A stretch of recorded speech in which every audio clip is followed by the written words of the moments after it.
नमस्कार साथियों। आज हम हिंदी साहित्य में भक्ति काल के क्रम को आगे अध्ययन करेंगे और उसी में हम प्रेमाख्यान काव्य का अर्थ पढ़ेंगे कि प्रेमाख्यान काव्य का अर्थ है जायसी आदि निर्गुणोपासक प्रेम मार्गी सूफी कवियों के द्वारा रचित प्रेम कथा काव्य।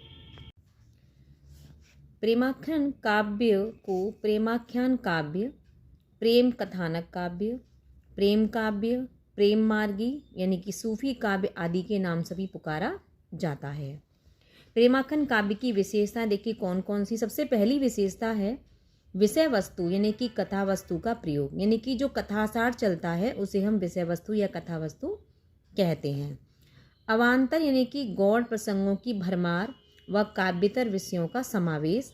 नंबर 3 विभिन्न तरह के पात्र, प्रेम का आधिक्य, काव्य रूप यानी कथा काव्य, गंधात्मक काव्य शिल्प, लोक कथा व शिष्ट कथा का मेल, काव्य भाषा, अवधि, कथा रूपक या प्रतीक काव्य, वियोग श्रृंगार यानी कि विरह श्रृंगार को अधिक महत्व, यानी कि एक जो आपके पद्मावत के एक जो अंश है नागमती का विरह वर्णन, उसको हिंदी साहित्य की अमूल्य निधि कहा जाता है। यानी कि जितने भी इसमें काव्य लिखे गए, जितने भी ग्रंथ इसमें लिखे गए प्रेमाख्यान काव्य में, वो सारे हमारे कैसे थे? विरह काव्य से संबंधित थे। यूँ तो सभी प्रेमाख्यानों में सामान्य मानव की प्रेम कथाएं हैं, लेकिन सूफियों का तर्क है कि इश्क मजाजी यानी कि मानवीय प्रेम और इश्क हकीकी यानी कि दैविक प्रेम की सीढ़ी है। मलिक मोहम्मद जायसी जायस के रहने वाले थे। ये सिकंदर लोदी एवं बाबर के समकालीन थे। जायसी के यश का आधार है पद्मावत। पद्मावत प्रेम की पीर की वंदना करने वाला विशद प्रबंध काव्य है। यह दोहा चौपाई में निबद्ध यानी कि 7 चौपाई के बाद एक दोहा मसनवी शैली में लिखा गया है। पद्मावत की कथा चित्तौड़ के शासक रतनसेन और सिंघलदीप की राजकन्या पद्मी की प्रेम कहानी पर आधारित है। इसमें पद्मावत में रतनसेन की पहली पत्नी नागमती के वियोग का अनूठा वर्णन किया है। पद्मावती के नागमती वियोग खंड को हिंदी साहित्य की अनुपम निधि माना जाता है। यानी कि हिंदी साहित्य के अनुपम निधि किसको माना जाता है? पद्मावत के नागमती वियोग खंड को। जिन भक्त कवियों ने विष्णु के अवतार के रूप में कृष्ण की उपासना को अपना लक्ष्य बनाया, वे कृष्णासी शाखा के कवि कहलाए। यानी कि कृष्णासी शाखा के कौन कवि कहलाए? जिन्होंने विष्णु के अवतार के रूप में कृष्ण की उपासना को अपना लक्ष्य बनाया। मध्य युग में कृष्ण भक्ति का प्रचार ब्रजमंडल में बड़े उत्साह और भावना के साथ हुआ। इस ब्रजमंडल में कई कृष्ण भक्ति संप्रदाय सक्रिय थे। इनमें वल्लभ, निम्बाक, राधा वल्लभ, हरिदासी यानी कि सखी संप्रदाय, चैतन्य यानी कि गौड़ीय संप्रदाय विशेष रूप से उल्लेखनीय है। इन संप्रदायों से जुड़े ढेर सारे कवि कृष्ण काव्य रच रहे थे, लेकिन जो समर्थ कवि कृष्ण काव्य को एक लोकप्रिय काव्य आंदोलन के रूप में प्रतिष्ठित किया, वे सभी वल्लभ संप्रदाय से जुड़े हुए थे। वल्लभ संप्रदाय का दार्शनिक सिद्धांत कौन सा था? शुद्धाद्वैत तथा साधना मार्ग पुष्टि मार्ग कहलाता था। पुष्टि मार्ग का आधार ग्रंथ कौन सा था? भागवत यानी कि श्रीमद् भागवत। ये क्वेश्चन भी आ सकता है कि पुष्टि मार्ग का आधार ग्रंथ कौन सा था? श्रीमद् भागवत। पुष्टि मार्ग में वल्लभाचार्य ने 4 कवियों यानी कि सूरदास, कुंभनदास, परमानंदास और कृष्णदास को दीक्षित किया। उनके मरणोपरांत उनके पुत्र विट्ठलनाथ आचार्य की गद्दी पर बैठे। उन्होंने भी 4 कवियों अच्युत स्वामी, गोविंद स्वामी, चतुर्भैरव नंददास को दीक्षित किया। विट्ठलनाथ ने इन दीक्षित कवियों को मिलाकर एक अष्टछाप की स्थापना 1565 ईस्वी में की। सूरदास इनमें से प्रमुख हैं और उन्हें अष्टछाप का जहाज कहा जाता है। किसको अष्टछाप का जहाज कहा जाता है? सूरदास को। निम्बाक संप्रदाय से जुड़े कवि थे श्री भट्ट, हरिव्यास देव। राधा वल्लभ संप्रदाय से संबंध कवि हित हरिवंश थे।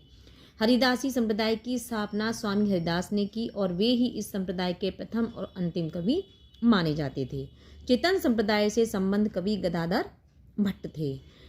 कुछ कृष्ण भक्ति कवि संप्रदाय निरपेक्ष भी थे, जैसे मीरा, रसखान आदि। यानी कि भक्त कवि संप्रदाय निरपेक्ष कौन थे? मीरा और रसखान। कृष्ण भक्ति काव्यधारा ऐसी काव्यधारा थी जिसमें सबसे अधिक कवि शामिल हुए।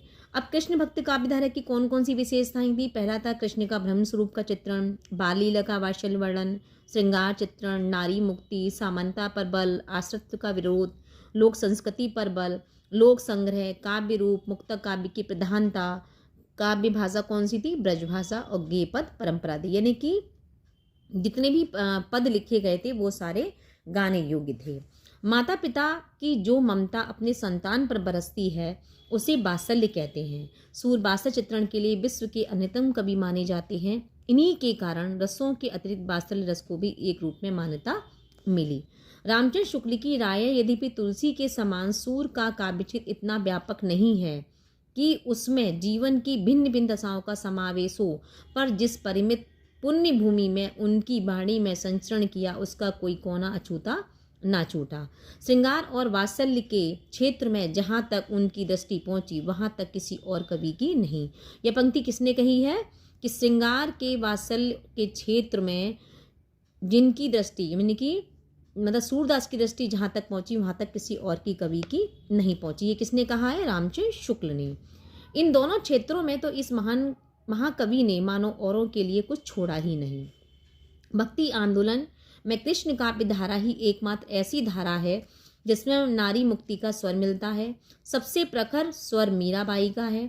मीरा अपने स्वयं के सामंती समाज के खिलाफ एक क्रांतिकारी स्वर है।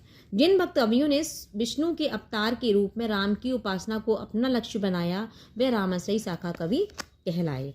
कुछ उल्लेखनीय राम भक्त कवि कौन कौन से हैं? रामानंद हैं, अग्रदास हैं, ईश्वरदास हैं, तुलसीदास हैं, रामादास हैं, केशवदास हैं, नरहरि दास हैं। राम भक्त काव्य धारा के सबसे बड़े प्रतिनिधि कवि हैं तुलसीदास। राम भक्त कवियों की संख्या अपेक्षाकृत कम है। क्रम संख्या होने का सबसे बड़ा कारण है तुलसीदास का बरगदमयी व्यक्तित्व।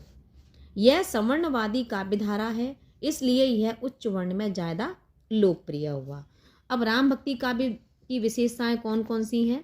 पहला है राम का लोकनायक रूप, लोक मंगल की सिद्धि, सामयिकता पर बल, समन्वयवाद, मर्यादावाद, मानवतावाद, काव्य रूप, प्रबंध व मुक्तक दोनों। काव्य भाषा इनकी कौन सी थी? मुख्यतः अवधि थी। दार्शनिक प्रतीकों की बहुलता।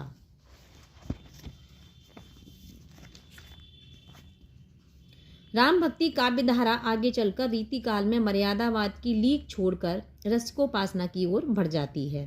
तुलसी का सारा काव्य समन्वय की विराट चेष्टा है। ये पंक्ति किसने कही है? हमारे हजारी प्रसाद द्विवेदी जी ने। भारतवर्ष का लोक नायक वही हो सकता है जो समन्वय करने का अपार धैर्य लेकर आया हो। यह पंक्ति किसने कही है? हजारी प्रसाद द्विवेदी ने। यदि आपको ये वीडियो पसंद आई